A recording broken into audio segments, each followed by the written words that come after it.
عمرك فكرت ليه معظم الشركات بتفضل كويسة بس عمرها ما بتوصل للعظمة؟ هل ممكن شركة عادية بيزنس تقليدي يتحول لأسطورة في مجاله؟ جيم كولينز قضى 5 سنين بيدور على إجابة السؤال ده، واللي اكتشفه ممكن يغير طريقة تفكيرك في الشغل والنجاح بالكامل. النهاردة هنتكلم عن أفكار من كتاب مشهور قوي اسمه من جيد إلى عظيم، أو Good to Great. السؤال الأساسي هو إزاي شركة ممكن تكون ماشية عادي جدا وفجأة تتحول لشركة بتحقق نتائج مبهرة ومستمرة. المشكلة الكبيرة إن الجيد هو عدو العظيم. أغلب الشركات بتحلم تكون عظيمة، بس قليل جدا اللي بيوصل فعلا. ليه؟ علشان الشركات الكويسة بتفضل مكانها، مش بتتغير، لأنها مش وحشة كفاية تخليها تضطر تتحرك. يعني الرضا بالمستوى الكويس بيمنعهم إنهم يسعوا يبقوا عظماء.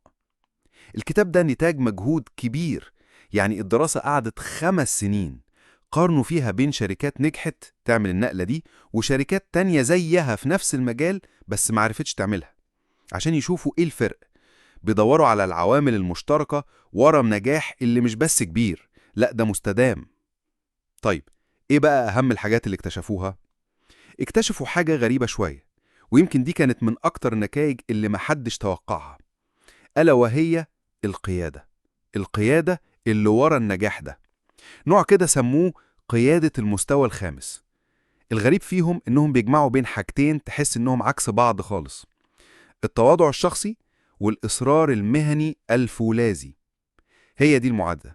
زي مثلا داروين سميث بتاع كيمبرلي كلارك، بيقولوا عليه كان راجل خجول وهادي جدا، بس في قرارات الشغل كان جريء لدرجة إنه باع النشاط الأساسي للشركة وركز على المنتجات الاستهلاكية.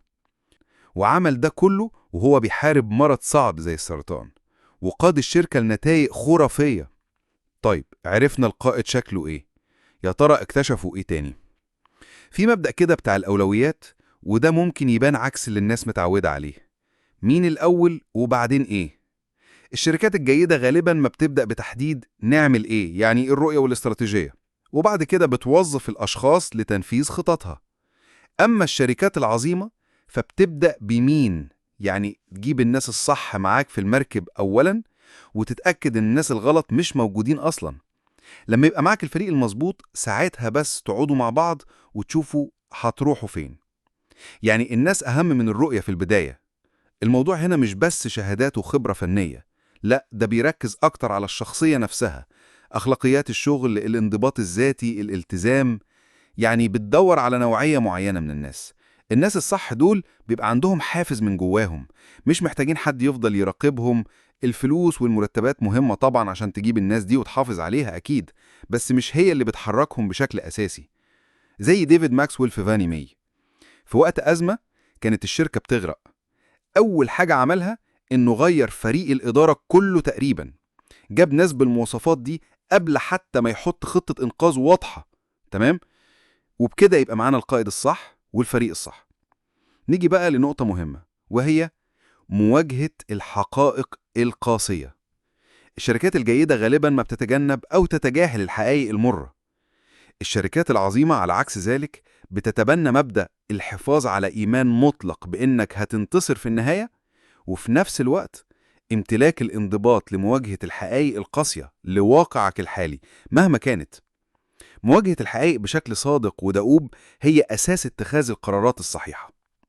الناس دي بقى بتفكر إزاي؟ بيوجهوا مجهودهم فين عشان يوصلوا للعظمة دي؟ هنا بقى بيجي مفهوم القنفذ.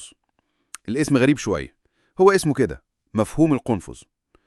الفكرة جاية من إن القنفذ بيعرف يعمل حاجة واحدة بس كويس قوي، وهي إنه يدافع عن نفسه ويكور نفسه. الشركات العظيمة زي القنفذ بتركز طاقتها في حتة معينة، بتوصل فيها لدرجة عالية جدا من البساطة.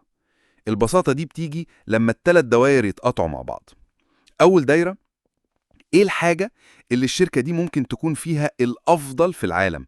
مش مجرد حاجة بنعرف نعملها كويس، لأ، الأفضل عالميا، ودي صعبة قوي.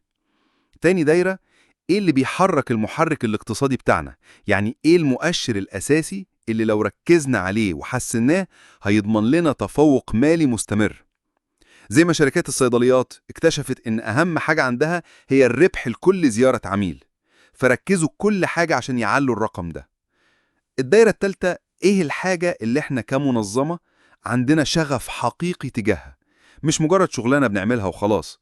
ولما الشركة تفهم كويس قوي نقطة التقاطع دي، بتبقى وصلت لمفهوم القنفذ بتاعها. ده مش هدف بنحطه على الورق، لا، ده فهم عميق بنوصل له بعد تحليل دقيق ومواجهة للحقائق مهما كانت صعبة. والفهم ده هو اللي بيوجه كل القرارات بعد كده.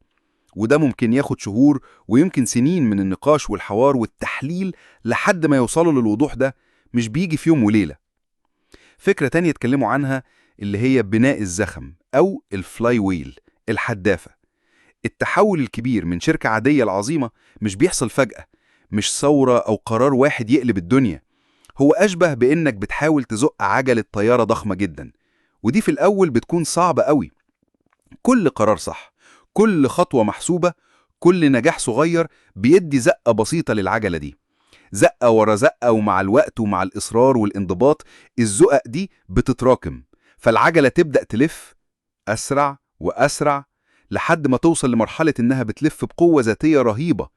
الزخم بتاعها بيبقى عالي جدا وصعب توقفه. ده عكس الشركات اللي بتقع في اللي سموه حلقة الهلاك، الدوم لوب. دي الشركات اللي كل شوية بتغير استراتيجيتها، تعمل إعادة هيكلة شكلية، تجيب رئيس تنفيذي جديد، يعمل ثورة وبعدين يفشل فتجيب واحد تاني، وهكذا. مفيش تراكم، مفيش زخم حقيقي بيبنوه. العملية تدريجية وتراكمية ومحتاجة صبر ونفس طويل وانضباط. وهنا بتيجي نتيجة أهمية خلق ثقافة الانضباط جوه الشركة. لما يكون عندك أصلا ناس منضبطة وبيفكروا بفكر منضبط، مركزين على مفهوم القنفذ وبيبذلوا الجهد في دفع الحدافة باستمرار، ساعتها مش هتحتاج قوانين ورقابة كتير، مش هتحتاج بيروقراطية معقدة عشان الناس تشتغل صح. الانضباط بيجي من جوه، من الثقافة ومن الناس نفسها. وفي السياق ده بقى، التكنولوجيا بقى بتيجي كمسرع للزخم اللي بدأ يتكون فعلا بسبب مفهوم القنفذ ودفع الحدافة.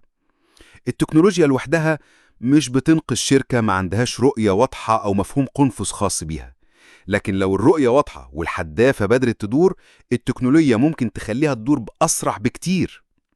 يبقى لو حبينا نلخص الرحلة دي، رحلة التحول من مجرد شركة جيدة لشركة عظيمة، نقدر نقول إنها مش ضربة حظ ولا قرار سحري واحد. هي عملية بناء مستمرة، وبيشتغلوا بفعل منضبط، وكل ده متوجه ناحية فهم دقيق جدا لإيه بالظبط الشركة دي تقدر تكون فيه الأفضل في العالم وعندها شغف حقيقي بيه، وفي نفس الوقت بيحقق لها النجاح المالي. وده يمكن يخلي أي حد فينا في أي مكان بيشتغل فيه يسأل نفسه والفريقه، بعيداً عن الشغل اليومي العادي وتحقيق التارجت وخلاص، يا ترى إيه الحاجة اللي لو ركزنا عليها بجد ممكن نكون فيها أحسن ناس في الدنيا؟ وإيه المحرك الحقيقي بتاعنا اللي يضمن استمرارنا؟ وإيه اللي بيخلينا نيجي الشغل كل يوم بحماس وشغف حقيقي؟ مجرد التفكير في الأسئلة دي ممكن يفرق. إيجاد نقطة التقاطع بين الإجابات دي يمكن ده يبقى بداية الطريق لشيء عظيم فعلا. لو عجبك الفيديو واستفدت، ما تنساش تعمل لايك وتشترك في القناة علشان يوصلك كل جديد من قناة كتاب في كبسولة.